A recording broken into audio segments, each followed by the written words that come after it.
What if everything you've ever believed about God being far away, watching from a distance, waiting to be worshipped, was never true at all?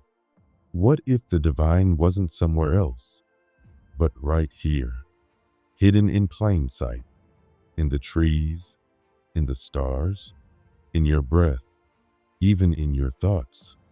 What if the sacred wasn't separate from the world, but the very essence of it? This is the quiet, powerful truth that Spinoza tried to show us. His vision of God wasn't about fear, separation, or distant heavens. It was about wholeness, unity, and the deep realization that we are already part of something infinite. Spinoza didn't create a new religion. He didn't ask people to bow down or follow rules. What he offered was far more radical, a way of seeing life that could shift your entire understanding of reality, a way of recognizing the divine not as something to be reached, but as something that's already here, now, in everything and everyone. He believed that the true greatness of human thought isn't just about the words we say, but about how deeply we can understand something, how much truth we can carry quietly inside us. And the truth he asked us to consider was this: God is not outside of the world. God is the world. God is not far away in the sky, but right here, present in every atom, every movement, every breath. This idea might sound simple, but it is one of the most profound shifts in spiritual thought. And if you let it sink in, it has the power to change how you see yourself, others, and the entire universe. Spinoza's God isn't someone you need to reach through prayer or ritual. He isn't a distant king who rules from above. Instead, Spinoza taught that God is in everything that exists. God is the very substance of the universe. He is not apart from the world. He is not somewhere else. He is this world. He is this moment. He is this breath. Every living thing, every person, plant, animal, planet, is an expression of God. Nothing exists outside of him. There is no border between the sacred and the ordinary, no wall between the divine and the everyday. God is not above the world. God is the world.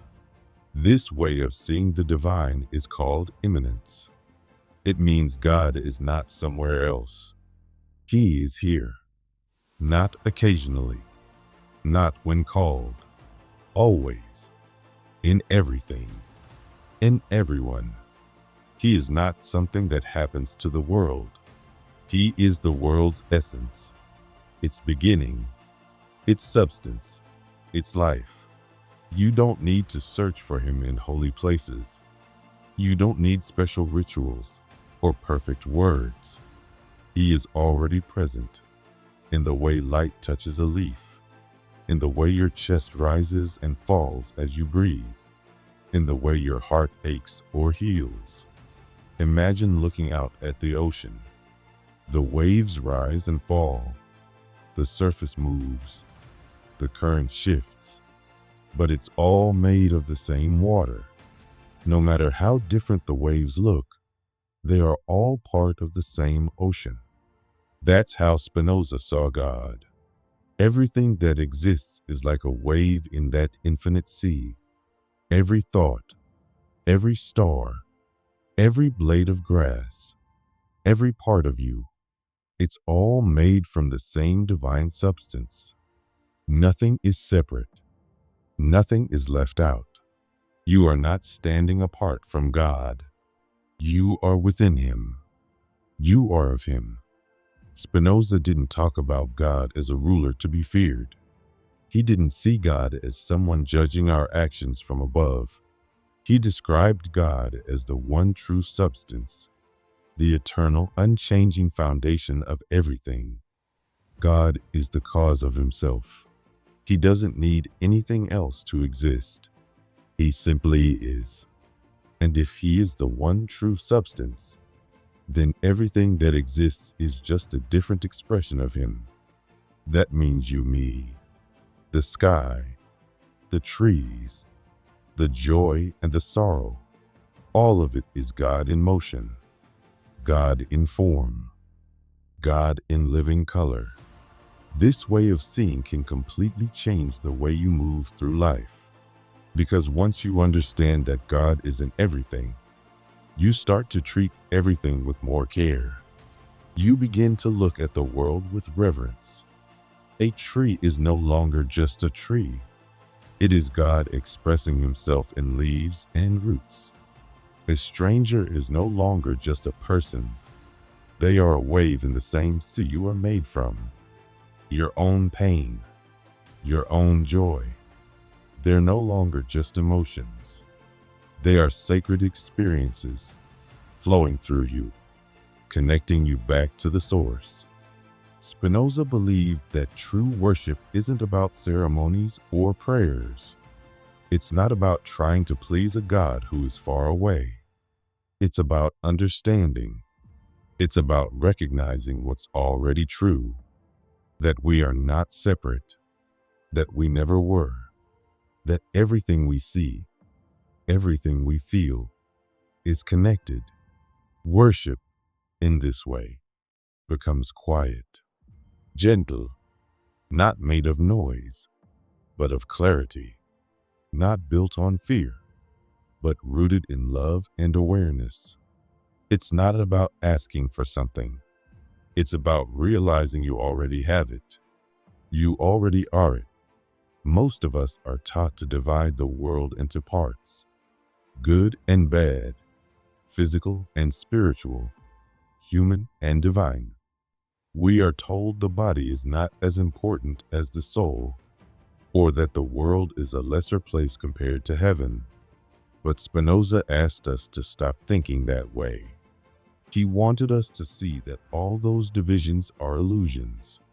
They are mental habits, not truths.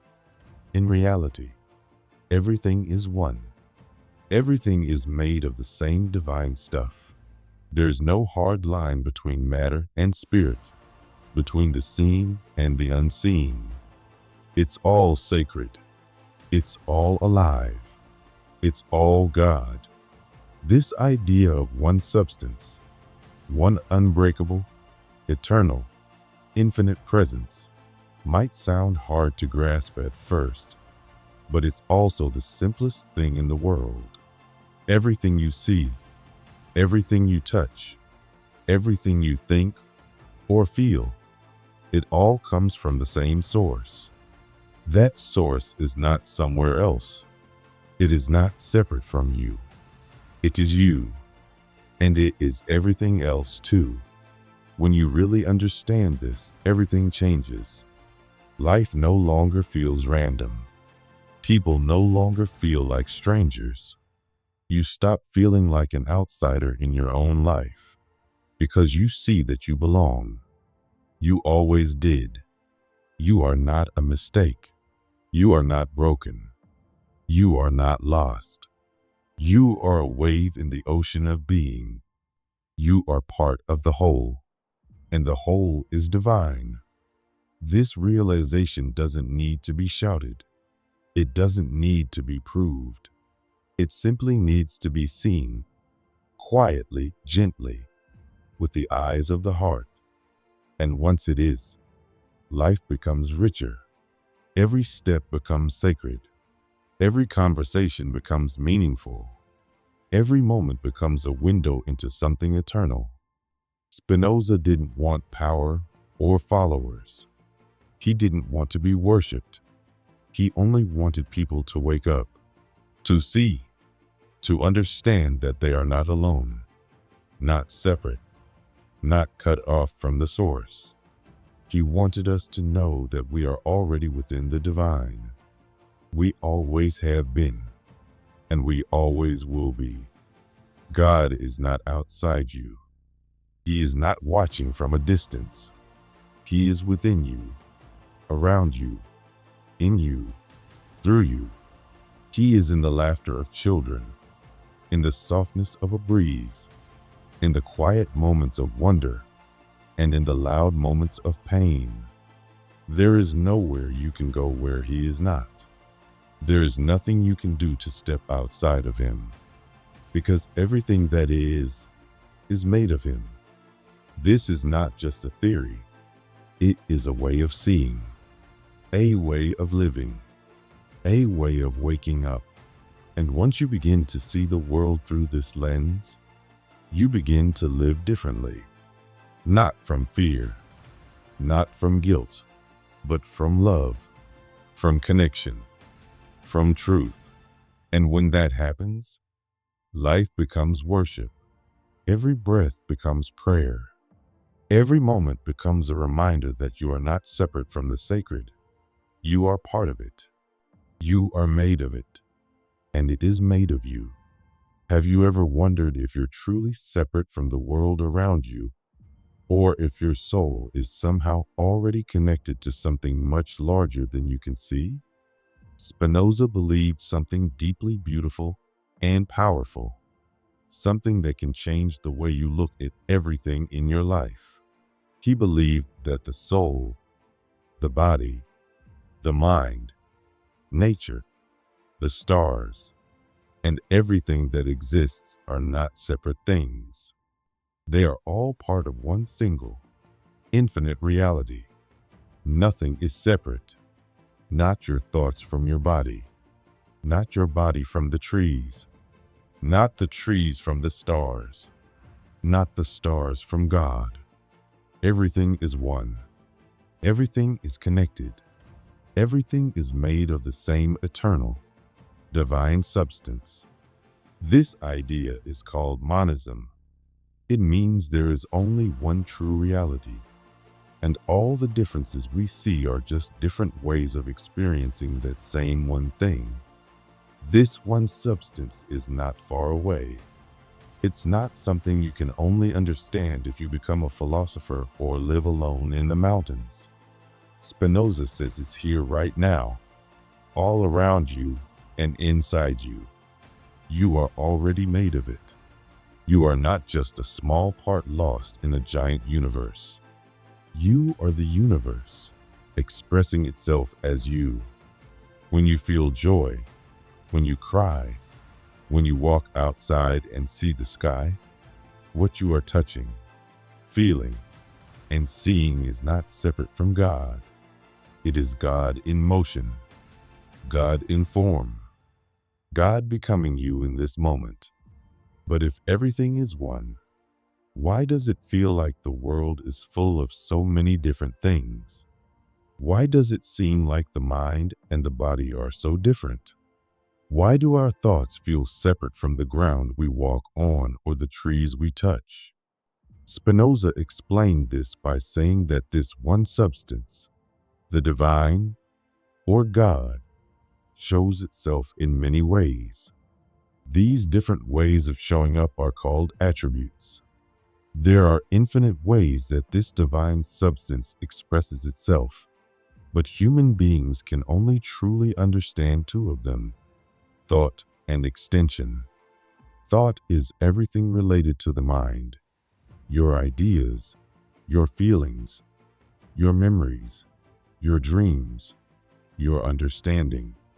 Extension is everything related to the physical world, your body, your house, the earth, the stars, every object you see, and every movement you make. Even though thought and extension seem like two completely different things, they are not separate. They are just two sides of the same coin. You might think your thoughts are one thing and your body is something else, but they are both expressions of the same divine source. They move together. When you feel something emotionally, your body reacts. When something happens in your body, your mind responds. They are not enemies. They are not strangers. They are not even partners. They are one. This is why Spinoza said there is no real separation between the mental and the physical. They are one reality, experienced in two different ways. This idea leads to something even more beautiful. Spinoza believed that God is not separate from nature. God is not some being outside of the world who made it like a craftsman makes a chair. God is not far away or watching from above. For Spinoza, God is the world. God is the air you breathe, the food you eat, the music you love, the people you meet, the voice in your head, the feelings in your heart, the stars in the sky, and the thoughts in your mind. God is all of it. Everything is God, and God is everything. This belief is called pantheism, which means all is God. And Spinoza didn't just say this as a poetic idea. He meant it in the deepest, most literal way. The tree outside your window is God expressing itself as a tree. Your laugh is God expressing itself as joy. Even your pain is not separate from the divine. Everything you go through is God experiencing itself in another form. When you begin to see life this way, everything changes. Nothing is ordinary anymore. Every moment becomes sacred. Every breath becomes holy. You are never truly alone, because the same force that makes the stars shine is flowing through your veins. You are made of it. You are part of it. You are it. But Spinoza didn't stop there. He also had a powerful way of thinking about freedom, one that may seem strange at first, but becomes deeply freeing once you understand it. Most people think freedom means being able to do whatever you want. They think freedom means no rules, no limits, no restrictions. But Spinoza saw it differently. He believed that real freedom doesn't come from escaping laws. It comes from understanding them. It comes from living in harmony with the truth of how reality works. According to Spinoza, everything in the universe follows a chain of causes. Nothing happens without a reason.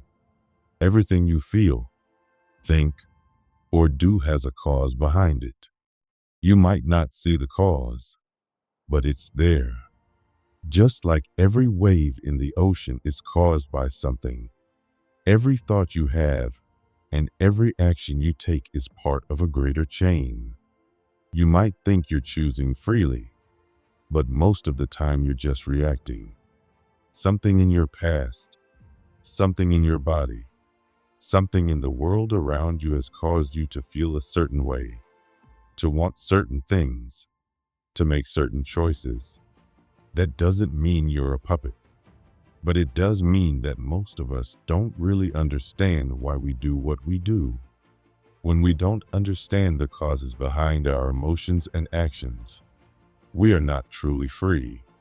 We are controlled by things we don't see, our habits, our fears, our wounds, our desires.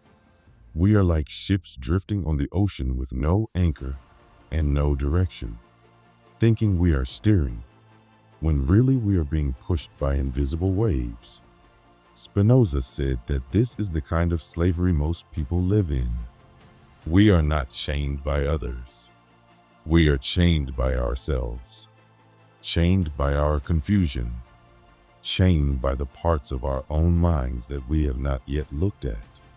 But there is a way out. Spinoza believed that we can become free, not by escaping the laws of the universe, but by understanding them. The more you understand why you feel what you feel, why you want what you want, and why you act the way you do, the more clearly you can choose. Real freedom comes from reason. When you are guided by reason, you are not ruled by blind emotion or uncontrolled desire. You are not just reacting anymore. You are acting with awareness. You are choosing your direction with clarity. You are no longer lost in the storm. You are learning how to sail through it. This doesn't mean that emotions are bad. Emotions are part of life. But if you don't understand them, they control you. They pull you in all directions. One day you're full of hope. The next day full of fear. One moment you feel love. The next moment anger. When you understand what causes these feelings, you can meet them with calm. You can move through them with peace. You can feel everything fully without being thrown off course. Real freedom, then, is not the freedom to do anything. It is the freedom to act in harmony with who you really are. It is the freedom to live with understanding instead of confusion. It is the freedom to make choices that reflect your deepest truth, not your passing moods. It is the freedom to live with purpose, with clarity, with peace. You might not be able to control everything that happens to you, but you can begin to understand it. You can begin to see the causes behind your own suffering. You can begin to make sense of your own story. And once you start doing that, you begin to heal. You begin to grow. You begin to live more fully, not as someone pushed around by life, but as someone who understands life and moves with it. So take a moment and ask yourself, what drives me? Why do I feel what I feel? What patterns do I keep repeating? What desires control me? Where am I not free? These questions are not meant to bring guilt or shame. They are meant to open a door to deeper understanding, a door to peace. Because the more you understand, the more you become yourself, not the confused version of you, not the reactive version of you, the true you, the version of you that is calm, aware, connected, and wise, the version of you that lives in harmony with the world, not in conflict with it, the version of you that knows you are part of something greater, and that something greater is not far away. It is you. You don't need to change the world to be free. You don't need to become perfect. You just need to begin to see clearly. That is where freedom begins. In awareness, in understanding, in choosing to live with reason, not confusion, with love, not fear, with calm, not chaos. Spinoza's message is not one of escape. It is one of connection. It is one of peace. It is a reminder that you are not broken. You are not separate. You are part of the whole. And when you begin to live from that place, from that truth, you will find a kind of freedom that nothing in this world can take away from you. So reflect, feel, observe, begin to understand, and let yourself grow, not away from the world, but deeper into it, not away from yourself, but back to your true self. That is where your power lives. That is where your peace lives. That is where real freedom begins. And you are ready. You always have been.